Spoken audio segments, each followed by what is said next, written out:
Hello welcome to my channel happy frames with Nila.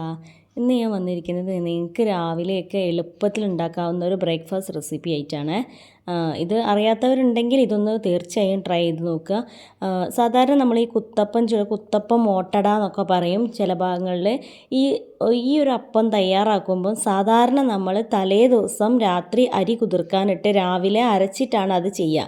അങ്ങനെ ചെയ്യുന്ന സമയത്ത് കിട്ടുന്ന കുത്തപ്പത്തിനേക്കാൾ എത്രയോ സോഫ്റ്റായിട്ടുള്ള അടിപൊളി കുത്തപ്പം ഉണ്ടാക്കുന്ന രീതിയാണ് ഞാനിവിടെ പറയുന്നത്.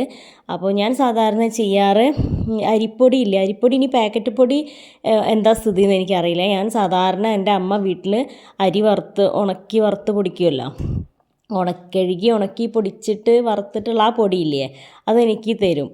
അത് വെച്ചാണ് ഞാനിങ്ങനെ സാധാരണ ചെയ്യാറ്. പക്ഷേ അരിപ്പൊടി കടയിൽ നിന്ന് വാങ്ങുന്ന അരിപ്പൊടി ഉപയോഗിച്ചും ചെയ്യാറുണ്ടെന്ന് പറയാറുണ്ട്. അത് കയ്യിലുണ്ടെങ്കിൽ സാധാരണ മിക്സിയുടെ ജാറിൽ ഇട്ടിട്ട് വെള്ളം ഒഴിച്ച് ഒന്ന് കറക്കിയെടുക്കുക. എന്നിട്ട് സാധാരണ നമ്മൾ കുത്തപ്പത്തിന് ചെയ്യുന്ന പോലെ തന്നെ അതിൽ തിളച്ച വെള്ളവും വെളിച്ചെണ്ണയും ഉപ്പും ചേർത്തിട്ടാണ് ഇത് തയ്യാറാക്കേണ്ടത്. ഇതുണ്ടാക്കുന്ന സമയത്ത് നമുക്കിത് കണ്ടാൽ തന്നെ അറിയാം, അത്രയ്ക്ക് സോഫ്റ്റായിട്ട് നമുക്ക് കിട്ടും.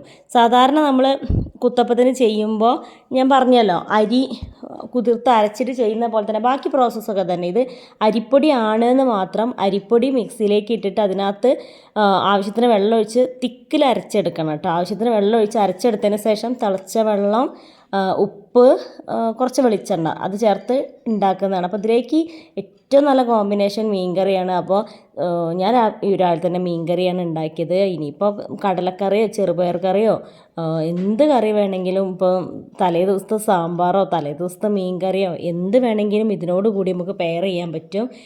ഞാനിതിൻ്റെ ഒരു സോഫ്റ്റ്നെസ് നിങ്ങളെ കയ്യിലെടുത്ത് കാണിക്കാം കേട്ടോ. ഇത് നോക്കുന്നത് കണ്ടാൽ തന്നെ നിങ്ങൾക്ക് മനസ്സിലാവുന്നില്ല, സാധാരണ കുത്തപ്പത്തിനേക്കാൾ എത്രയോ സോഫ്റ്റ് ആണെന്നുള്ളത് കണ്ടാൽ തന്നെ മനസ്സിലാവുന്നില്ലേ. അതിനകത്തേക്ക് കറി ഒഴിച്ച് കഴിഞ്ഞാൽ അത്രയും സോഫ്റ്റായിട്ട് നമുക്ക് സിമ്പിളായിട്ട് നമുക്ക് കഴിക്കാൻ പറ്റും.